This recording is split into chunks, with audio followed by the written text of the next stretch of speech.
দুজন আলাদা ঘরে ছিল কেন? তারা ঘরেই থাকতে পারত। যেই ব্যক্তির সাথে এত কিছু ঘটে যাচ্ছে সেই ব্যক্তি কিভাবে নিজের হাতে সব কিছু লিখছে। সবার আগে সকলকে আমি জানিনি, সেটা হচ্ছে খুব বড় তো ইউটিউবার আমি নই, আর সেইভাবে আমি সেট আপও করতে পারিনি, আর সেরকম সেট আপ মানে ঘর আমার নেই। যাই হোক, হ্যালো এভরিওয়ান, ওয়েলকাম টু প্রেজজন।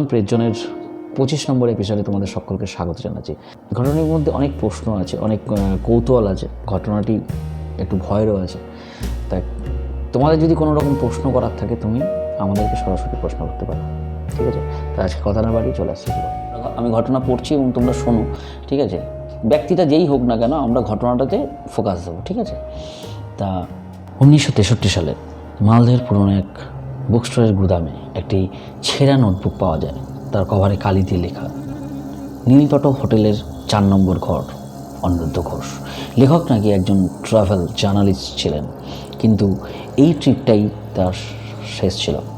হোটেলটি খুব ছোট, মোটে 5টি ঘর, কিন্তু রাতে নদীর স্রোতের শব্দ থেমে গেলেই লোকেরা বলে 4 নম্বর ঘর থেকেও কারোর ডুবে যাওয়ার গোঙানি শোনা যায়।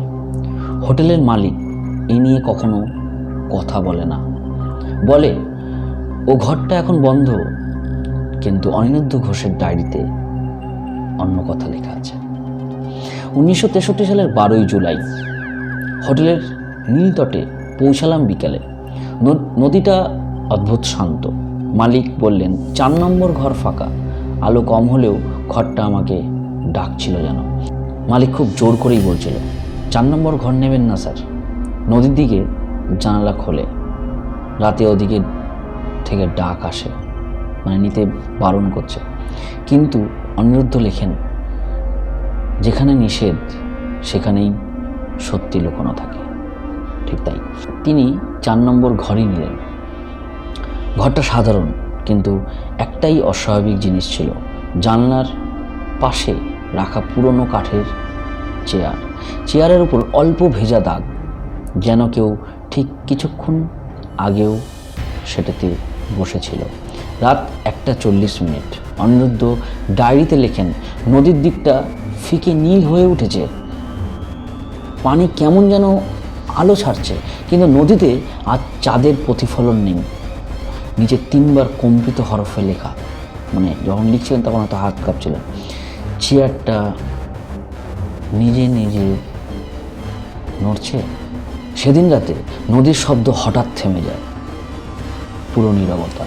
তারপর ঘরের জানলার নিচ দিয়ে ঠিক জলের গড়িয়ে পড়ার শব্দ আসে, যেন কেউ ভেজা পা নিয়ে ঘরের সামনে দাঁড়িয়ে আছে। অনিরুদ্ধ লিখেছেন আমি জানলা খুলতেই দেখলাম নদীর উপর একটা মানুষ দাঁড়িয়ে, তার চোখ নেই, শুধু নীল আলো। সে হাত তুলে আমাকে নিজের দিকে ডাকছে, খালি নিজের দিকে ডাকছে। 1 লাইনের বিরতি, তারপর নদী কারোর অপেক্ষা করছে। পরদিন সকালে অনিরুদ্ধ স্থানীয় এক বৃদ্ধের কাছে শোনেন 4 নম্বর ঘরে যে শেষ লোক ছিল সে রাতের নদীর শব্দ শুনে বাইরে বেরিয়েছিল। তাকে আর পাওয়া যায়নি এখনো। নদী নাকি তার প্রতিচ্ছবি রেখে দিয়েছিল।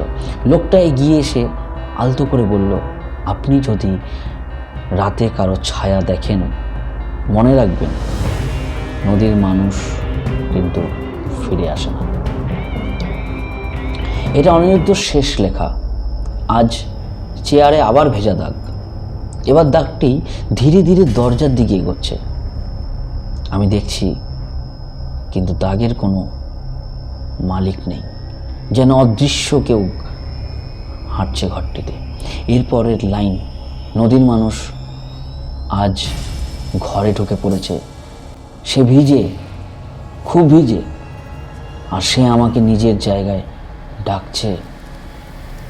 এর ঠিক পরেই কালো কালির উপর নীল দাগ লেগে গেছে, যেন পাতা কেউ পানিতে চুবিয়ে তুলেছে। 1963 সালের 15ই জুলাই হোটেলের মালিক দরজা ভেঙে ঢোকে। ঘরটা সম্পূর্ণ শুকনো, কিন্তু জানালার নিচে রাখা চেয়ারটি একেবারে নদীর দিকে মুখ করে ঘোরানো। ডায়েরি টেবিলে পড়েছিল। অনিরুদ্ধ নেই। ঘরের মেঝেতে শুধু ভিজে পায়ের 5টি দাগ, যা জানলার দিক থেকে ঘরের ভিতরে ঢুকে আবার জানলার দিকেই গেছে। সেই 5টি দাগ ধীরে ধীরে শুকিয়ে মিলিয়ে গেছে। হোটেল নীলতট বন্ধ হয়ে যায়, কিন্তু রাতে আজও নদীর ওপর ভাসমান এক পুরুষের ছায়া। হোটেলের 4 নম্বর ঘরের দিকে হাত তুলে ডাকতে দেখা যায় এখনো।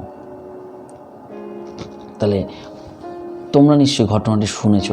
ঘটনাটির মধ্যে অনেক রকমের প্রশ্ন মাথায় ঘুরছে, কিন্তু যেই ছেলেটি আমাকে ঘটনাটি পাঠিয়েছে, এটা তার দাদুর বন্ধুর সাথে ঘটে যাওয়া কিন্তু ঘটনা। ঠিক আছে, দাদু এবং তার বন্ধু তারা দুজন আলাদা ঘরে ছিল কেন?